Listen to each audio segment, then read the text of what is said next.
रुको भाई एक बार प्लीज प्लीज बच्चों प्लीज। ये अब कैसे कर रहे हो बावड़ो? मैं कह रहा हूं कि सरकार की तरफ से जयपुर के कमिश्नर साहब बिजू जी और यहाँ की संभाग के आयुक्त पूनम जी सरकार से बात करके और अपने बीच आए। ये अपने बीच आए मतलब सरकार इस मामले में गंभीर है, सरकार बात करना चाहती है। बोलिए मत बीच में, तो अपन बात करें। अगर बात हो जाए तो उसके बाद जैसा मैं कहूं कर लेना, ठीक है? तो मैं इनको कमिश्नर साहब को दे रहा हूं एक बार। पहले कमिश्नर साहब बोलेंगे, उसके बाद पूनम जी बोलेगी और उसके बाद मैं दोबारा बात करूंगा। आइए सर। ये मैडम आप पहले ये बोल रहे हो फिर दो शब्द आप बोलो।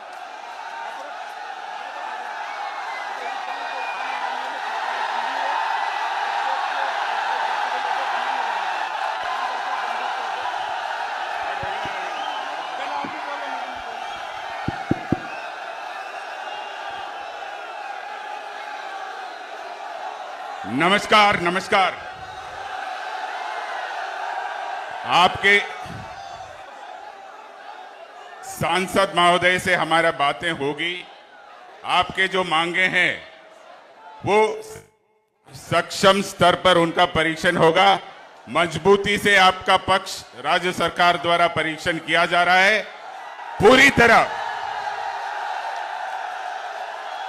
तरह से राज्य सरकार संवेदनशील है आपके पक्ष के देखे हुए। और माननीय सांसद महोदय जो भी मांगे रखा है उसको हम सरकार की तरफ सरकार के सामने पेश करेंगे और इसके बाद आपके फेवरेबल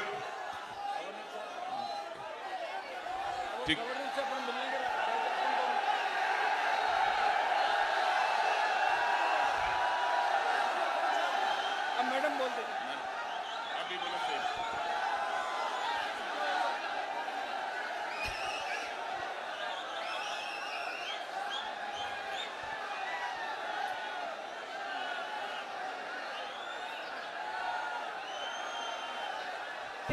पेपर लीक का जो मुद्दा उठाया गया है, ये सरकार हमेशा से इसके प्रति काफ़ी गंभीर है और जिन मुद्दों को आज आपने ज्ञापन के द्वारा हमारे सामने रखा है, सरकार उस पर न्यायपूर्वक विचार करेगी, परीक्षण करेगी और जो भी होगा उस पर न्यायपूर्वक विचार किया जाएगा।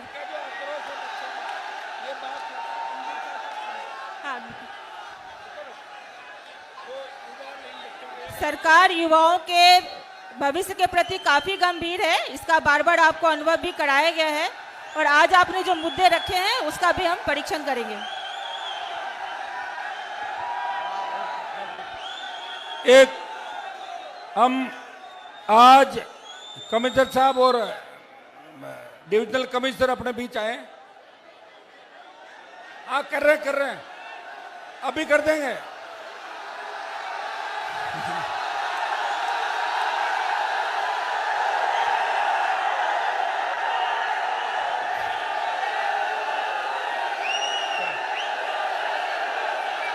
क्या करो?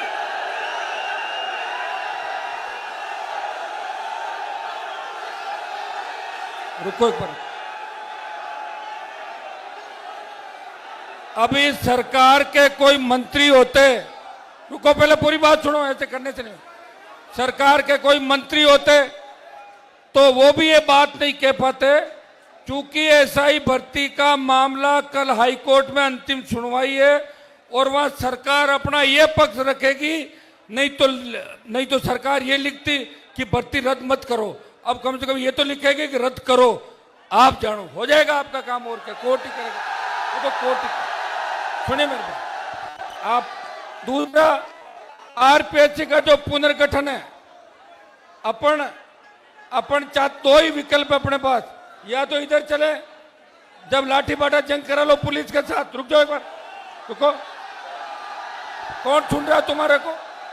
और दूसरा, जब ये दोनों अधिकारी आए और बीजू साहब बहुत ताकतवर है भाई, जब भी तो कमीशन लगे हुए यहाँ पे, बिना ताकत का कौन कमीशन लगाता, तब नहीं समझता क्या? ये सरकार से बात करके ही आए, और ऐसे कमिश्नर साहब नहीं आते, बात करके।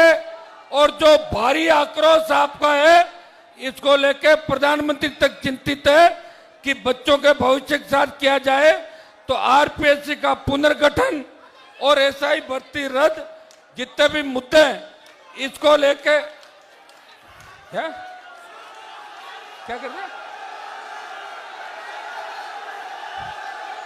क्या कह रहे हैं, किसका आ गया? छोड़ो, रुको एक बार, सबकी चिंता करनी हो। देखो वहां से लेके जो वहां तक बैठे हैं ना, वहां तक मुझे सबकी चिंता करनी है। 5 लोग कुछ कह दे और 3 कुछ कह दे, इसमें नहीं करूंगा मैं, बैठ जाओ चुपचाप। जो दोनों मामले, उनके अंदर सरकार की तरफ से साफ संदेश है कि सरकार आपकी दोनों मांगे मान रही है, ठीक है। तीसरा, पेपर लीक की घटनाएं नहीं हो, और कल या परसों कमिश्नर साहब और मैं और 5 आदमियों का प्रतिनिधिमंडल राज्यपाल से मिलने जाएंगे, 3, 4, 5 लोग। तो करेगा तो राज्यपाल ही, ठीक है। तब अब सुनो, बाकी तुम्हारी नाराजगी है, क्योंकि मैं तुम्हें लेके चलूंगा, तुम यही लड़ लोगे 3 कदम दूरी, फिर कौन संभालेगा बताओ? मेरी जवाबदारी है। आज जो राजस्थान से मेरे भरोसे जयपुर में आया है, उसके माता पिता इंतजार कर रहे हैं कि हनुमान जी की रैली में गए, वापस सुरक्षित आने चाहिए। क्योंकि आज, रुको भाई, हाई कोर्ट, व्हाइट हाउस वगैरह तोड़वा दूंगा सारे, चिंता मत करो। मैं कह रहा हूं, एक बार एसआई भर्ती रद्द होगी अपनी, आरपीएससी का पुनर्गठन होगा, प्रमुख जो तुम्हारे मुद्दे हैं, आज ये आक्रोश देख के दिल्ली तक और दोनों पार्टियों के नेताओं के अंदर कितना डर होगा, ये आप अंदाज लगा दो, खुद ही अंदाज लगा लो मेरे भाई। और अपने को भरोसा करना होगा। अगर ये आए, सरकार की तरफ से आए, बात करने आए और अपने बीच आए, मैंने आपको पूछा था, आपने कहा कि बात करो, रद्द करने का ये नहीं बोल सकते, रद्द करने का तो हाईकोर्ट या सुबह ही बोलेंगे, जो होगा कल हो जाएगा आपका, ठीक है। बोले तयाजी महाराज की। और तुम्हारा सबसे बड़ा गारंटी तो मैं बैठा हूं ना, इनसे क्या करोगे, मैं हूं ना गारंटी। नहीं करेंगे तो अब की बार बसों का, गाड़ियों का भाड़ा तुम्हें नहीं देना पड़ेगा, ठीक है, वापस बुला लेंगे तुम्हारे को। तैयार हो ना? आराम से धीरे धीरे जाना है, 40, 50, 60 की स्पीड, ध्यान रखना, आराम से सबको घर पहुंच